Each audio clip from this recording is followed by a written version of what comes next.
है मसीह का प्यारा वचन, ये है वचन, प्यारा वचन, यीशु मसीह का प्यारा। परमेश्वर के धन्य नाम की महिमा हो।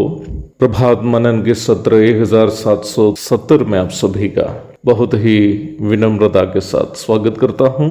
आइए आज के मनन के लिए हम पढ़ते हैं इब्रानियों की पत्री अध्याय 2 पद 1। इस कारण चाहिए कि हम उन बातों पर जो हमने सुनी है और भी मन लगाए, ऐसा ना हो कि बहकर उनसे दूर चले जाए। इब्रानियों में अर्थात विश्वासी और अविश्वासी दोनों यहूदियों में कई ऐसे थे जो सैद्धांतिक रूप में स्वर्गदूतों तथा अन्य लोगों से मसीह को श्रेष्ठ मानते थे। न्याय व्यवस्था का अध्ययन करने वाला हर यहूदी ये बात से जानकार था कि मसीह जो यहूदियों के राजा बनकर आने वाला है वो ईश्वरीयता में पुत्र है और इसलिए ही वह सभी स्वर्गीय तथा सांसारिक सृष्टियों से महान है। यहूदी यह बात अवश्य जानते थे कि पुत्र ईश्वरीयता में पिता एवं पवित्र आत्मा के तुल्य है। यूहन्ना 5:18 पढ़ लीजिएगा। परंतु एक दुखजनक बात वह होती थी। सैद्धांतिक रूप में मसीह को पुत्र के रूप में मानने वाले कई यहूदी भी प्रभु यीशु मसीह को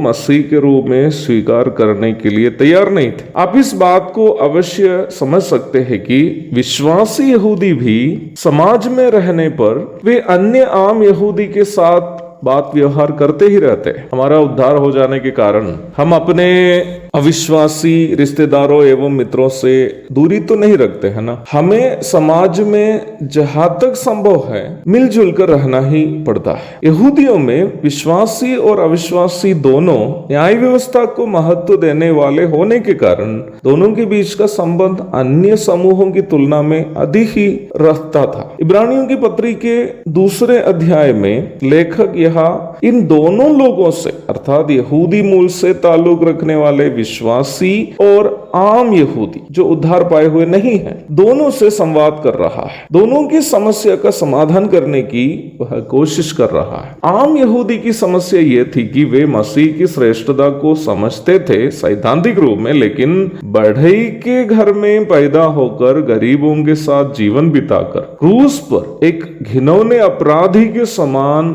जिसने मृत्यु सही उस यीशु को वे लोग उद्धारकर्ता मसीह के रूप में अंगीकार नहीं कर पा रहे थे। विश्वासी यहूदियों की समस्या ये थी कि नियमित रूप में यहूदियों और अन्य लोगों से जो सताव हो रही थी और झूठी शिक्षा के प्रभाव, इन दोनों के कारण उनका विश्वास, उनमें से कई लोगों का विश्वास डगमगा गया था। 2 अध्याय में इन दोनों लोगों के संदेह को दूर करने की इरादा से लेखक अपने आप को भी यहूदी के रूप में परिचय कराते हुए उनसे बात कर रहा है। इस कारण चाहिए कि हम, ध्यान दीजिएगा शब्द पर, हम उन बातों पर जो हमने सुनी है और भी मन लगाए, ऐसा ना हो कि बहकर उनसे दूर चले जाए। यहाँ अपने आप को भी यहूदी के रूप में पेश करने की इरादा से लेखक हम शब्द का इस्तेमाल किया है। आखिरी वाक्य में वह उन यहूदी मूल के विश्वासियों को जिनका विश्वास डगमगा गया था निशाना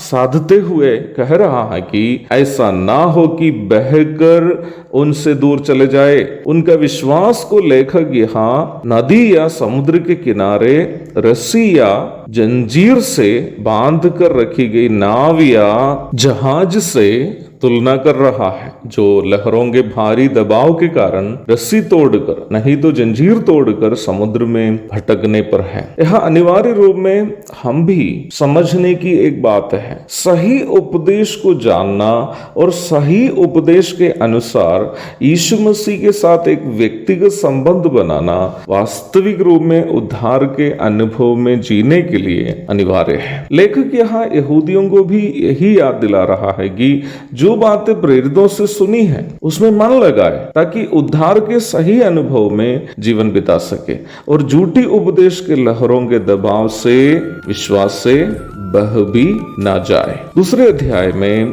उद्धार के सही अनुभव में जीने के संबंध में लेखक जो है बात कर रहा है। प्रभु दया करे आने वाले दिनों में इस महत्वपूर्ण तथ्य पर हम अधिक चर्चा करेंगे। तब तक के लिए आपसे विदा हो जाता हूँ। प्रभु आप सबको आशीष दे। आमीन। भोजन है आत्मा में भूखे कोई